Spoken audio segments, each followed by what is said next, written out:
All right, time to talk about from season 3, episode 6. There is a point where I'm going to say, I told you so, I saw that coming. But let's start from the beginning. We're going to recap the episode, talk about a few things, and talk about some disappointments that I am having with this season. Now, beginning off, we have Tabitha and Jim, the whole Matthews family, in the beginning of this episode.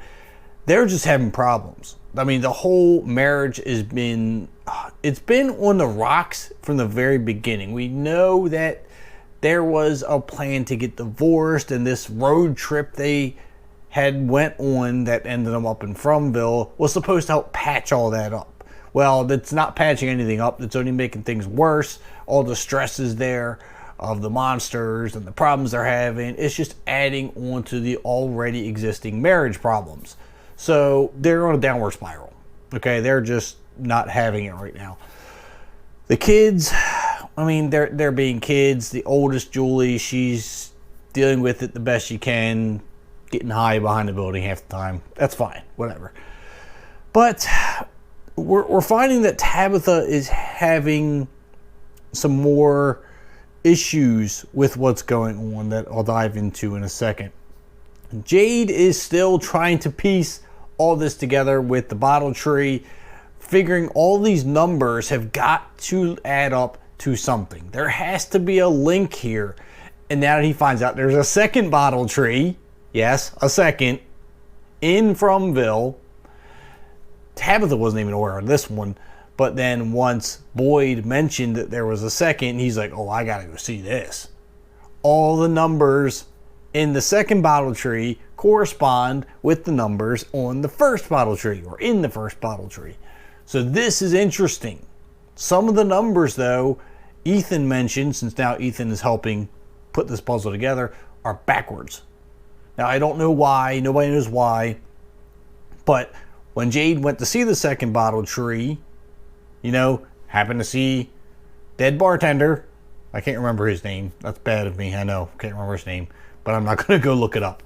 But he's telling him, look, we need the old Jade to help figure this out. The one that was sober, who was determined, who was ruthless, that built this billion-dollar business, not drunk Jade who's getting frustrated and mad over everything. So I think we're going to see a little bit of a shift in Jade's character, and he's going to start piecing a lot of this together. Now, while all that's happening, Victor is now taking his dad into the tunnel. Dad's insistent, hey, look, I lost you once, I'm not losing you again. If you're determined to go down this tunnel to find Jasper, a talking dummy, I'm going with you. All right, we're going to go down here, and we're going to find where this thing is. So as they're going down this tunnel, Victor gets to the opening where everything is supposed to be, but it's not. Everything's gone. The clock's gone. The sleeping monsters aren't there. Jasper's not there. None of the stuff is there. It's just an open cavern. So they decide to go deeper into the caverns, deeper into the caves, till eventually they get to another opening, and that's where everything is. There's a table set. Jasper's at the table. One monster sleeping in the corner. As Victor's grabbing Jasper to stuff him in a bag, his dad, Henry, notices his wife's dress on the table. He almost flips out. Of course, this starts to wake up one of the monsters, and the blonde woman monster, she's like, Victor, you keep coming down here, I'm gonna have to make sure you don't leave next time.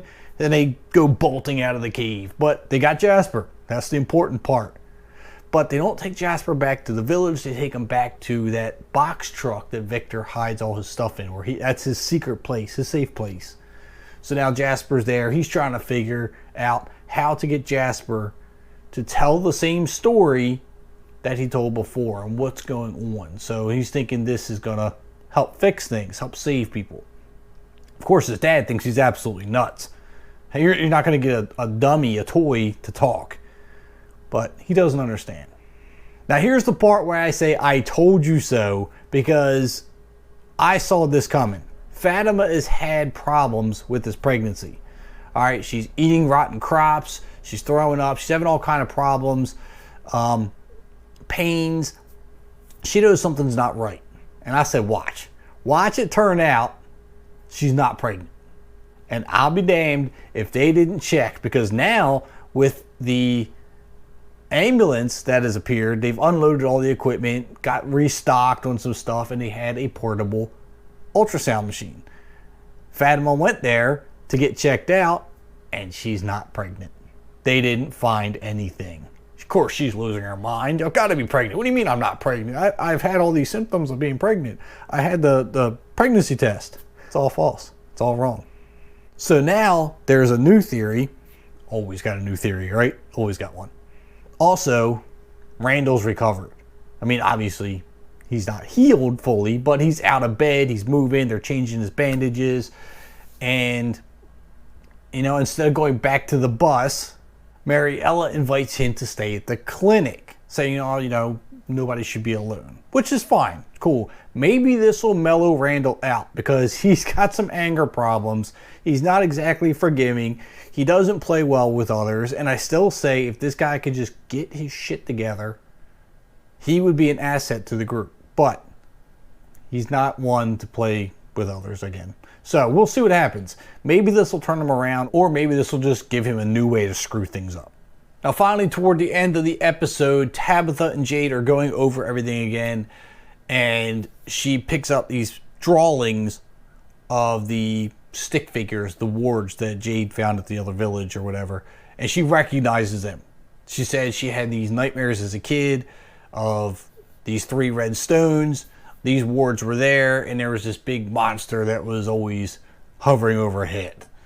Now, this kind of, I don't want to say confirms, but it really leans into another theory that everything in Fromville is manifested from someone else's fear. And if this is one of her fears as a child, these are nightmares that she's having. These stones were involved. There's some big creature outside that was trying to get her. That's where all this came from. This is her fear, which would explain the walking outside whenever one of the others would stay at the hut there. We heard something knocking or something outside of the hut in the middle of the night when Kenny and Jim or Jade or whoever was staying at that hut trying to gather food. We heard something outside. It wasn't the monsters. It might be whatever Tabitha had imagined, because that was something else that was suggested even back in season 1, that maybe everything that's happening is subject from someone else's fear and it's just being manifested. It could be, but that's where we're at here. And my thoughts here now from this episode, I don't know where this is going. I'm not sure that the writers know where this is going. I briefly touched on this in the last video because season 3 to me is not really progressing. It's not moving forward. We're not getting as much done as we did the first 2 seasons. This is dragging out to where not enough is being answered. We're not moving forward, and I'm wondering if the writers have an end game. I feel like there's been a progression the first 2 seasons. Every episode there was a progression. I mean, Tabitha even got out. She even got back in. But now, I don't feel like there is a light at the end of the tunnel, so to speak. I don't see this really doing anything. I mean, we're 6 episodes into a 10-episode season, and I don't think much has happened. There's a lot of filler going on, but I don't see a main goal or objective. You know, here's the truth be told. And you might argue with me here. I still want your thoughts. I need more progression. Now, I heard through the grapevine, and I don't know if this is accurate, so take this with a grain of salt, that there's plans for this to go up to a season 5. If that's true, we need some serious movement on season 3. Because I feel like you're going to lose viewers if you don't get something moving. That's just a thought of mine. But let me know what your thoughts are. How did episode 6 go for you? Season 3, episode 6. We got 4 more to go in this season, and we're done. Drop your comments down below. Hit that like button and subscribe button on your way out if you haven't already. And I'll see you in the next episode.